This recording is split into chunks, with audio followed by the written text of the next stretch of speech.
नमस्कार. पालघर लोकसभा मतदारसंघात आता काही दिवसावर इलेक्शन येऊन टेपलेलं आहे. पालघर लोकसभा मतदारसंघात दिल्लीवरून मुंबईवरून अलग अलग पक्षाची नेते मंडळी येऊन प्रचार करत असतात. परंतु पालघर लोकसभा मतदारसंघात बहुजन विकास आघाडी हा लोकल पक्ष आहे. ह्या पक्षाने जास्त भर स्थानिक कार्यकर्ते ह्यांच्यावरती दिलेला आहे. स्थानिक कार्यकर्ते घरोघर बिल्डिंग वाईज प्रत्येकांना भेटून सगळ्यांना आपण केलेली कामं समजून सांगत आहेत. ह्याविषयी बोलण्यासाठी वसईतील ख्रिस्ती धर्मियाचे एक नेते लराई कोलासो साहेब आपल्यासोबत आहेत. ते काय सांगत आहेत ते आपण ऐकूया. साहेब नमस्कार. नमस्कार. सर्वप्रथम वसई लाईव्ह न्यूज चॅनलचे मी आभार मानतो. आपण जे काय आमचे विचार आहेत ते विचार तुम्ही आपल्या माध्यमाद्वारे अनेक लोकांपर्यंत पोहोचवणार आहेत. आमचे जे आयडिओलॉजीज आहेत ते आपण लोकांपर्यंत पोहोचवू शकता आणि पोहोचवणार आहात, त्याबद्दल आपले सर्वप्रथम धन्यवाद. आजची पालघरची आपण परिस्थिती बघितली, पालघर मतदान क्षेत्राची आपण परिस्थिती बघितली तर सगळी इंटेलिजन्स रिपोर्ट जे आपण मेहनत घेतोय, घरोघरी जातोय, ह्या सगळ्यांचा आपण जर एखादा इंटेलिजन्स रिपोर्ट किंवा आजचे पोलीस रिपोर्ट जे आहेत ते जर बघितले तर आज बहुजन विकास आघाडी हा पक्ष पालघरमध्ये अव्वल आहे, 1 नंबरला आहे. आणि बाकी दोन जे पक्ष आहेत ते दुसऱ्या आणि तिसऱ्या क्रमांकावर येत आहेत. त्यामुळे बहुजन विकास आघाडीला जी लोकांकडून जो प्रतिसाद मिळतोय हा अतिशय चांगला प्रतिसाद मिळतोय आणि हा असाच कायम राहिला पाहिजे. म्हणून आपण सगळ्यांनी प्रयत्न केला पाहिजे, कारण आपण सर्वजण एकच ध्येयाने चाललो आहोत की आपल्याला भाजप हा पक्ष कुठेतरी पालघरमध्ये नकोच आहे. सेंटरला जे सरकार आहे ते सरकार बदललं पाहिजे, ह्या एका दृष्टिकोनाने आपण चाललेलो आहेत. आणि म्हणून आपल्याला काही करून ह्या वेळेला भाजपशी आपली टक्कर आहे आणि भाजपच्या उमेदवाराला आपण काही करून पाडणारच हे नक्की आहे. आपण ज्या समाजातून येत आहात, आपण ज्या ठिकाणी कामकाज करत आहात त्या ठिकाणी तुम्हाला काय वाटते, लोकांचं काल कोणत्या बाजूने दिसत आहे? मी ज्या प्रभागात राहतोय किंवा आम्ही ज्या प्रभागात काम करतोय तिकडे लोकांचं एक जे दृष्टिकोन आहे तो बदलण्याचा प्रयत्न बरेच लोक करत आहेत. जी लोक 2014ला भाजपच्या बरोबर होती, जी लोक 2019ला भाजप शिवसेना बरोबर होती, कॅथलिक समाजाची लोक म्हणतोय, ज्यांच्यामुळे 2014ला मोदीला मतदान करून पहिल्यांदा मोदीला प्रधानमंत्री बनवण्याचं काम ह्या लोकांकडून झालेलं आहे, ती लोक आज महाविकास आघाडीमध्ये जाऊन बहुजन विकास आघाडीच्या विरुद्ध अपप्रचार करत आहेत, लोकांमध्ये भ्रम निर्माण करत आहेत. आज जो लोकांमध्ये जो भ्रम निर्माण केला जातोय हे कोणामुळे केला जातोय, ह्या व्यक्ती कोण आहेत, ह्या व्यक्ती आपण बघाव्यात. 2014ला जे भाजपच्या सोबत होते बहुजन विकास आघाडीच्या विरुद्ध काम करत होते. ज्या वेळेला बहुजन विकास आघाडी आणि काँग्रेस एकत्र होती त्यावेळेला हे विरुद्ध होते. 2019ला बहुजन विकास आघाडी काँग्रेस एकत्र असताना हे बहुजन विकास आघाडीच्या विरुद्ध काम करत होते. आज हीच लोक भाजपची, मी म्हणतोय हीच लोक भाजपचा जो प्रचार करत होते, हीच लोक आज महाविकास आघाडीमध्ये गेली आहेत आणि महाविकास आघाडी मधून ख्रिस्ती मतं फोडण्याचं आणि तोडण्याचं काम ही मंडळी करत आहे. बहुजन विकास आघाडी ही कुठल्याही पक्षाला सपोर्ट दिला नाही आजपर्यंत. सरकारला नक्की आपण सपोर्ट केला, कारण आपल्याला कामं करायची होती. एका बाजूला लोक म्हणतात की कामं होत नाही, दुसऱ्या बाजूला म्हणतात की आपण सरकारला सपोर्ट दिला नाही. जर सरकारला सपोर्ट नाही दिला तर आपल्याला फंड्स कशी येणार, आपली कामं कशी होणार? आपल्याला कुठेतरी बॅलन्स करायला पाहिजे. आज बहुजन विकास आघाडीची आयडिओलॉजी जी आहे ती आपण सर्वधर्म समभाव किंवा सेक्युलरिस्ट विचारांची ही आयडिओलॉजी बहुजन विकास आघाडीची आहे. आणि बहुजन विकास आघाडीला आपण आज सपोर्ट नाही केला तर मग अल्पसंख्याक जे लोक आहेत वसईमध्ये त्यांचेवाली कोण? आज आपण महाविकास आघाडीमधून ही सीट शिवसेनेला सोडली आहे. शिवसेनेने तर अल्पसंख्याकांचं कधीच तारण केलं नाही. आज आपण जे शिवसेनाची आपण लढत आहोत, ज्यांची सीट आहे पालघरमध्ये, तो कुठला मुद्दा घेऊन चाललाय? बाकीच्या ठिकाणी सॉफ्ट हिंदुत्व का हार्डकोर हिंदुत्व, सेक्युलरचा विषय बोलत नाहीयेत ते. मग आज कॅथलिक लोक किंवा ख्रिश्चन लोक किंवा अल्पसंख्याक लोक जे वसईमध्ये आहेत, काँग्रेस जर स्ट्रॉंग असती तर ही सीट काँग्रेसला सोडली असती. जर काँग्रेसला सोडली नाही ह्याचा अर्थ काँग्रेस स्ट्रॉंग नाहीये.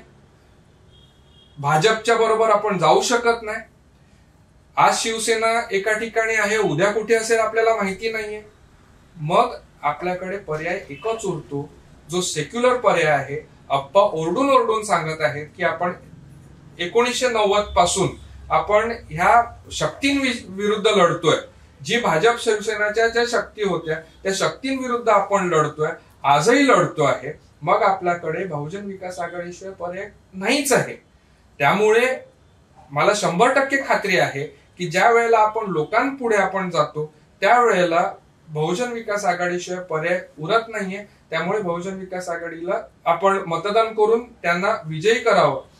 जर तसं झालं नाही तर बहुजन विकास आघाडीची जी मतं आहेत ही जर फुटून महाविकास आघाडी किंवा अन्य पक्षांना गेली तर ऑटोमॅटिकली भाजपचं जे मताधिक्य आहे ते पुढे जाते आणि दोघांच्या भांडणामध्ये तिसऱ्याचा लाभ हा जो आपण वाक्प्रचार बोलतोय तर त्याप्रमाणे भाजप कदाचित वर जाईल. आजच्या दिवशी बहुजन विकास आघाडी प्रथम क्रमांकावर आहे, तर बहुजन विकास आघाडीलाच आपण सपोर्ट करा. तिकडची मतं कमी होऊन देऊ नका आणि भाजपला कुठल्याही परिस्थितीत आपल्याला निवडून द्यायचं नाहीये, ह्याच्यावर आपण ठाम आहोत. आज असं देखील बोललं जाते की बहुजन विकास आघाडी ही फक्त मतं खाण्यासाठी म्हणजेच भाजपची बी टीम आहे असं बोललं जाते. यावरती तुम्ही काय सांगणार? मी परत तेच म्हणतोय, हे म्हणणारी लोक कोण आहेत? भाजपची ही बहुजन विकास आघाडी बी टीम आहे ही म्हणणारी लोक कोण आहेत ही पहिली तुम्ही हेरा. पुन्हा तेच मी रिपीट करतोय, 2014 साली पण ह्याच लोकांनी बहुजन विकास आघाडीच्या विरुद्ध प्रचार केला. 2019ला विधानसभेमध्ये शिवसेना भाजपची जेव्हा उमेदवार होता त्यावेळेला सुद्धा ह्याच लोकांनी बहुजन विकास आघाडीच्या विरुद्ध प्रचार केला. मग तो कुठलाही प्रचार असो, ते काहीही म्हणू, परंतु जी लोक म्हणतायत की बी टीम आहे ती लोक परमनंट बहुजन विकास आघाडीच्या विरुद्धच असलेली लोक आहेत. ती लोक सामान्य माणसाचा बुद्धिभ्रष्ट करायचा प्रयत्न करतात, भ्रम निर्माण करायचा प्रयत्न करतात. त्यामुळे आम्ही जर इलेक्शन लढतोय तर आम्ही जिंकण्यासाठी इलेक्शन लढतोय. आम्ही कोणाची मतं खाण्यासाठी इलेक्शन लढत नाहीयेत. आम्ही आमचं जीवाचा रान करतोय. अप्पांनी कालच देवेंद्र फडणवीस यांना चॅलेंज केलंय की तुम्हाला पालघर मधून आम्ही हकलून लावू आणि आपण ते करू. आपण अप्पांनी एकदा सांगितलेला शब्द खाली पाडून देत नाही आणि कुठल्याही परिस्थितीमध्ये पालघरमध्ये आपण भाजपला हद्दपार करणार ही 100% गोष्ट आहे. काही लोक असं देखील बोलतात की मागच्या विधानसभेच्या वेळेला आणि विधान परिषदेच्या वेळेला बहुजन विकास आघाडीचे तिन्ही आमदार हे भाजपला सपोर्ट करत होते.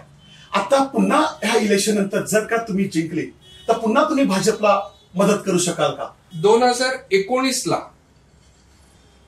बहुजन विकास आघाडी काँग्रेस आणि राष्ट्रवादी यांच्यासोबत इलेक्शन लढली. सीपीआयएम पण बरोबर होतं. त्याच्यामध्ये दोन गोष्टी असतात. कुठलंही इलेक्शन म्हटलं की प्री पोल अलायन्स असतो आणि पोस्ट पोल अलायन्स असतो. प्री पोल अलायन्स मध्ये इलेक्शनच्या अगोदर ज्या पार्टी गठबंधन तयार करतात त्याला प्री पोल अलायन्स म्हणतात आणि ज्या पार्टी इलेक्शन नंतर जे गठबंधन करतात त्याला पोस्ट पोल अलायन्स म्हणतात. बहुजन विकास आघाडीची प्री पोल अलायन्स हा काँग्रेस राष्ट्रवादी पक्षाबरोबर होता आणि आपण तो अलायन्स 100% रिलिजियसली तो 100% पाळला. आता आपण दुसऱ्या बाजूला बघूया. शिवसेना आणि भाजपचा प्री पोल अलायन्स होता. जेव्हा प्री पोल अलायन्स असतो त्यावेळेला काय होतं की एका पक्षाची मतं दुसऱ्या पक्षाला जातात. म्हणजे बहुजन विकास आघाडीला काँग्रेस राष्ट्रवादींनी बहुजन विकास आघाडीच्या उमेदवाराला मदत केली. तसंच शिवसेनेचे जे उमेदवार होते त्या शिवसेनेच्या उमेदवारांना भाजपच्या लोकांनी मतदान केलं. इलेक्शन झाल्यानंतर त्यांनी भाजप बरोबर असलेला त्यांचा प्री पोल अलायन्स हा मोडला. गद्दारी तेव्हापासून सुरुवात झाली. त्यावेळेला कामाचे विषय नव्हते, त्यावेळेला सामाजिक विषय नव्हते, इलेक्शन तर झालं होतं, परंतु स्वार्थासाठी त्यांनी संपूर्ण महाराष्ट्राला वेठीस धरलं. आज तिकडनं ते अलायन्स मोडून नंतर मग महाविकास आघाडी बरोबर पोस्ट पोल अलायन्स केला आणि महाविकास आघाडी उदयास आली. आता महाविकास आघाडी उदयास आल्यानंतर बहुजन विकास आघाडीचं आणि शिवसेनेचं कुठल्याही पद्धतीचं अलायन्स इलेक्शन नंतर पण झालं नाही. ते महाविकास आघाडीमध्ये आले आणि आम्ही एकत्र बसलो. परंतु 2019 पासून 2021 पर्यंत वसईमध्ये किंवा पालघरसाठी ह्यांचा कुठलाही सपोर्ट आपल्याला मिळाला नाही. आपण अगदी कोविडच्या काळामध्ये पण बघू शकता की महाराष्ट्रभर वॅक्सिन्स पुरवले जात होते, परंतु वसई विरारच्या लोकांना सर्वात शेवटी वॅक्सिन्स आले. आपण त्यांच्यापर्यंत पोहोचायचा प्रयत्न केला, परंतु एक मुख्यमंत्री म्हणून त्यांनी टीव्हीवरनं सगळ्यांची मनं जिंकली, परंतु ग्राउंड लेवल काय होतं? आपल्या साध्या 3 आमदारांना 2.5 वर्षामध्ये त्यांची भेटही घेऊन त्यांची विचारपूसही नाही केली की बाबा तुम्ही 3 आमदार आहेत, तुम्ही महाविकास आघाडीमध्ये आहेत, तर तुमच्याकडे कोविड विषयी किंवा तुमच्या समस्याविषयी काय चालू आहे, कसं चालू आहे. आता त्याच्यानंतर सुद्धा ज्या वेळेला राज्यसभेची आणि विधान परिषदेची जी इलेक्शन झाली त्यावेळेला जे उमेदवार होते त्या सर्व उमेदवारांनी अप्पांना येऊन भेटून त्यांना रिक्वेस्ट करून मतं घेतली. गृहीत नाही धरलं त्यांना. जरी महाविकास आघाडीचे घटक होते तरी भाई जगतापांना विचारावं, राष्ट्रवादींना विचारावं. राष्ट्रवादी आणि काँग्रेसच्या उमेदवारांना अप्पांनी सांगून दाखवून मतदान केलेलं आहे. त्यामुळे विधान परिषदेला आणि राज्यसभेला अप्पांनी महाविकास आघाडीच्या विरुद्ध मतदान केलं ही काही अंशी खोटी गोष्ट आहे. कारण जे महाविकास आघाडीचे घटक होते, जे राष्ट्रवादीचे उमेदवार होते, जे काँग्रेसचे उमेदवार होते आणि महाविकास आघाडीमध्ये असून अप्पांना रिक्वेस्ट करायला आले, त्यांना अप्पांनी मदत केली. ज्या ज्या पक्षाच्या लोकांनी अप्पांना रिक्वेस्ट करायला आले मतदान करण्यासाठी, त्या लोकांना अप्पांनी मदत केली. आता हे आलेच नाही, ह्यांनी मतं मागितलीच नाही आणि मग सांगतात की तुम्ही आमच्या बरोबर नाही, ही चुकीची गोष्ट आहे. आता तुम्ही वसईतील तुमच्या संपूर्ण समाजाला काय एक आव्हान कराल? मी आव्हान एवढंच करीन की जसं मी नुकतं सांगितलं, कुठेतरी तुमच्या ओरिजिनल पक्षाशी जमलं नाही म्हणून आज तुम्ही त्यांच्याशी संबंध तोडून महाविकास आघाडी जॉईन केली. इकडे जर जमलं नाही तर तुम्ही परत तिकडेच जाणार हे आम्हाला सांगू नका. कालच माजी मुख्यमंत्र्यांचं स्टेटमेंट आहे की मी इंडिया अलायन्स सोडून कुठेच जाणार नाही. ह्याच्यावर आमचा विश्वास नाही, कारण तुमच्या जर फायद्याचा नसेल तर तुम्ही तुमचे संबंध तोडून बाकीच्या पक्षाची जॉईन झालात. 2014ला पण तुम्ही भाजपशी संबंध तोडले होते, परत जॉईन झाले. त्यामुळे ज्या जातीयवादी पक्ष आहेत त्यांच्यावर अजिबात आपला विश्वास नाहीये.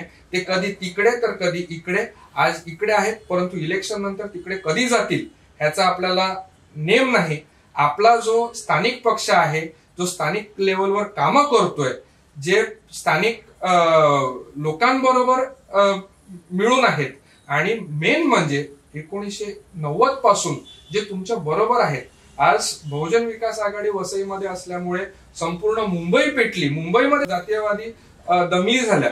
वसईला असं गालबोट आजपर्यंत लागलं नाही. आपण सगळेजण वसईमध्ये आनंदाने गुण्या गोविंदाने नांदत आहोत आणि ही वसईची संस्कृती जी आहे, आपण सर्वजण एकत्र नांदत आहोत. ही संस्कृती आपल्याला टिकवायची आहे.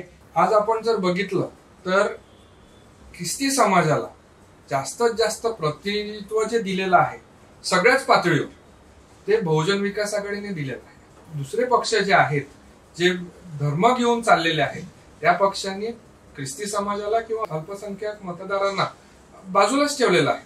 कुठल्याही स्तरावर त्यांचं रिप्रेझेंटेशन केलेलं नाही. आज तुम्ही देशामध्ये आहात, आज तुम्ही राज्यामध्ये आहात, परंतु तिकडे रिप्रेझेंटेशन फक्त एखाद्या विशिष्ट धर्माचं किंवा एखाद्या विशिष्ट समाजाचं. परंतु सगळ्याच समाजांना जे घेऊन चाललेले आहेत, खऱ्या अर्थाने जे सेक्युलर आहेत, ते बहुजन विकास आघाडी आणि त्यांचे लोकनेते आमदार हितेंद्र ठाकूर आणि आमचे युवा आमदार क्षितिज ठाकूर आणि राजेश पाटील, जे बोईसरच्या सध्या विद्यमान आमदार आहेत, ते उदाहरण घ्यायची झाली तर प्रकाश रॉड्रिक्स यांना उपमहापौर पद दिलं, प्राची कोलासो यांना सभापती पद दिलं, लॉरेल डायस यांना सभापती पद दिलं, डॉमिनिक रुमा पंचायत समितीचे सभापती झाले. त्यांच्या अगोदर जॉन अल्मेडा हे पंचायत समितीचे सभापती. मी जॉन अल्मेडांचं विशेष करून त्या काळामधलं मी विशेष सांगू शकेन की बाकी सर्व सदस्य इतर धर्मीय असून केवळ एकच कॅथलिक निवडून आलेले सदस्य जॉन अल्मेडा साहेब होते आणि त्यावेळेला अप्पांनी जॉन अल्मेडा साहेबांना पंचायत समितीचं सभापती पद दिलेलं होतं. त्याच्यानंतर अशोक कोलासो जिल्हा बँकेवर त्यांचं प्रतिनिधित्व केलंय. त्यानंतर कृषी उत्पन्न बाजार समितीवर त्यांचं प्रतिनिधित्व आहे. असे अनेक कॅथलिक समाजातले नेते, कॅथलिक समाजातले ज्येष्ठ आहेत. इवन आपटेसाहेब, फ्रँक आपटेसाहेब यांना लीडर ऑफ हाऊस याचं पद दिलं. तसेच उत्तर वसईमध्ये देखील मार्शल लोपिस यांना प्रतिनिधित्व दिलं, सुषमा लोपिस यांना प्रतिनिधित्व दिलं. म्हणजे कॅथलिक समाजाला किंवा अल्पसंख्याक समाजाला प्रत्येक ठिकाणी प्रतिनिधित्व देण्याचं काम बहुजन विकास आघाडीने केलेलं आहे. मुस्लिम समाजाचं बघायला गेले तरी सगीर डांगे साहेबांना उपमहापौर पद, अफीफ शेख सर्वात लहान त्यावेळेचे नगरसेवक यांना स्टँडिंग कमिटीचं चेअरमन, असे अनेक पद अप्पांनी आणि अप्पांमुळे सर्व समाजांना मिळालेली आहेत. आणि ह्याच्यापेक्षा सेक्युलर आणि ह्याच्यापेक्षा सर्व धर्मांना एकत्र घेणारा पक्ष बहुजन विकास आघाडीशिवाय नाहीच आहे. ही संपूर्णपणे आपल्याला शाश्वती आहे आणि त्यामुळे आपण बहुजन विकास आघाडी बरोबरच राहिलं पाहिजे आणि बहुजन विकास आघाडीलाच सपोर्ट केला पाहिजे. हे बाहेरचे नेते येतात, लोकांमध्ये जातीयवाद दंगली पेटवायचा प्रयत्न करतात. उद्धव ठाकरे आले, देवेंद्र फडणवीस आले, अमित शहा आले, हे सर्वजण आले, परंतु यांनी पालघरमध्ये काय कामं केली आहेत, काय डेव्हलपमेंट केलं आहे, किती निधी दिला आहे ह्याच्यावर एक शब्द काढलेला नाही. ह्यांनी फक्त मोदी, जातीयवाद ह्याच्या पलीकडे कुठल्याही लोकांना संबोधित केलं नाही. म्हणून वसईची संस्कृती टिकवायची असेल, वसईची परंपरा टिकवायची असेल, जर आपल्याला गुण्यागोविंदाने नांदायचं असेल तर आपल्याला बहुजन विकास आघाडीशिवाय पर्याय नाही. म्हणून मी सर्वांना विनंती करतो की आपण बहुजन विकास आघाडी या पक्षाला मतदान करावं आणि भरघोस मताने बहुजन विकास आघाडीचे जे उमेदवार आहेत राजेश पाटील यांना 5 नंबरला असलेल्या शिटी निशाणीवर मतदान करून बटन दाबून आपण बहुमताने विजयी करावं. धन्यवाद. नमस्कार. नमस्कार.